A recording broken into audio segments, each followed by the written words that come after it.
Hello friends, welcome to my channel সুপ্রকি বাণী। এখন আমি Hindi film be happy review করতে চলে এসেছি, যেটা 14 মার্চ অনওয়ার্ডস কিন্তু অ্যামাজন প্রাইম ওটিটি প্ল্যাটফর্মে স্ট্রিম করে গেছে। এই ফিল্মটার ডিরেক্টর হচ্ছে রেমো ডিসুজা। এখানে কাস্টিংয়ে আছে অভিষেক বচ্চন, বাচ্চা মেয়েটির নাম ইনায়েত ভার্মা, নোরা ফাটেই সহ আরও অনেকে। তো কেমন লাগলো এই ফিল্মটা, এই সব কিছুই তোমার সাথে শেয়ার করবো। So why are we waiting for, let's start with the video. ফিল্মটার ডিউরেশন হচ্ছে 2 ঘন্টা 5-7 মিনিটের কাছাকাছি, এবং এই ফিল্মটার ট্রেলার যখন থেকে আমি দেখেছিলাম, আমার কিন্তু কোনোভাবেই এই ফিল্মটা ঘিরে কোনো এক্সপেকটেশন ছিল না। But when I watch the film last night, আমার কিন্তু খারাপ লাগেনি। হ্যাঁ, যথেষ্ট লুপহোলস আছে, সেটা নিয়ে অবশ্যই বলবো। বাট এক কথায় যদি আমাকে ফিল্মটা বলে যে এই ফিল্মটা দেখতে বসবো, should I give my worthy time to watch this film, আমি বলবো this film was not at all a bad watch, একটা ডিসেন্ট ওয়াচ আমার মনে হয়েছে।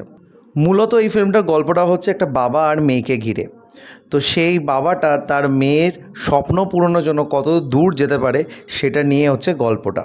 ছোট করে যদি গল্পটা বলি, গল্পটা হচ্ছে সিঙ্গেল পেরেন্ট অভিষেক বচ্চন, তার মেয়ে যার ইচ্ছা বা স্বপ্ন হচ্ছে স্টেজে ডান্স করা, এবং স্টেজে এমনভাবে ডান্স করা যে লোকেরা সেটা অ্যাপ্রিসিয়েট করবে, এবং অ্যাট দ্য সেম টাইম ইন্ডিয়ার সুপারস্টার ডান্সারে সে উইনার হবে। তো সেই কোয়েস্টে পুরো ফিল্মটা প্রথম থেকে শেষ অবধি চলে, এবং সেখানে আলটিমেটলি সেই বাবা তার মেয়েকে পৌঁছাতে পারে কি না সব কিছু নিয়ে গল্পটা। তো এখানে ডান্সকে প্রাধান্য দিয়েছে, যেহেতু এটা রেমো ডিসুজার ফিল্ম। রেমো ডিসুজা এর আগে যে কটা ফিল্ম বানিয়েছে, বারিং রেস 3, সে কিন্তু ডান্সকেই বেশি ইম্পর্টেন্স দিয়ে ফিল্মগুলোকে তৈরি করেছে। তো এই ফিল্মটা সেখান থেকে ভিন্ন নয়, এখানে ডান্সকে যথেষ্ট বেশি ইম্পর্টেন্স দেওয়া হয়েছে, এবং সেটার আশেপাশেই ঘুরিয়ে একটা ইমোশনাল গল্প বিল্ড আপ করার চেষ্টা করেছে, যেটা কিছুটা সম্ভব সফলও হয়েছে।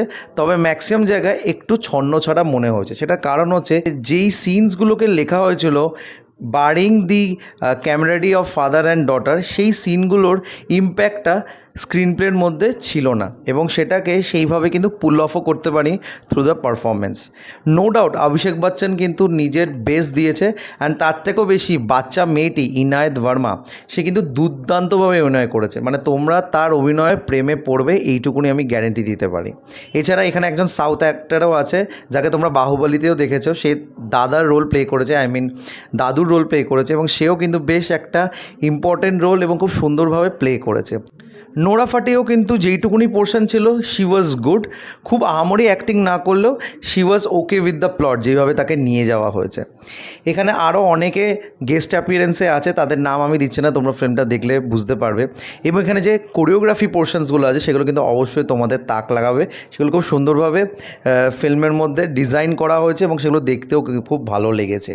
এখানে যে একটা টুইস্ট আছে, যে টুইস্টটা ট্রেলারেও দেখায়নি, বলাতে পারে সেটা একটা সারপ্রাইজ, যেটা আমাদের কাছে লুকিয়ে রাখা হয়েছিল, সেই জিনিসটা কিন্তু গল্পের মধ্যে একটা অ্যাঙ্গেল দেয়, এবং সেই সময় যখন একটা ক্রাইসিস চলে, সেটা কিন্তু অবশ্যই তোমাদের চোখে জল আনবে, এবং সেটাকে খুব সুন্দরভাবে পুল অফ করেছে বাবা আর মেয়ের চরিত্রে, যেটা প্লে করেছে অভিষেক বচ্চন অ্যান্ড ইনায়েত ভার্মা।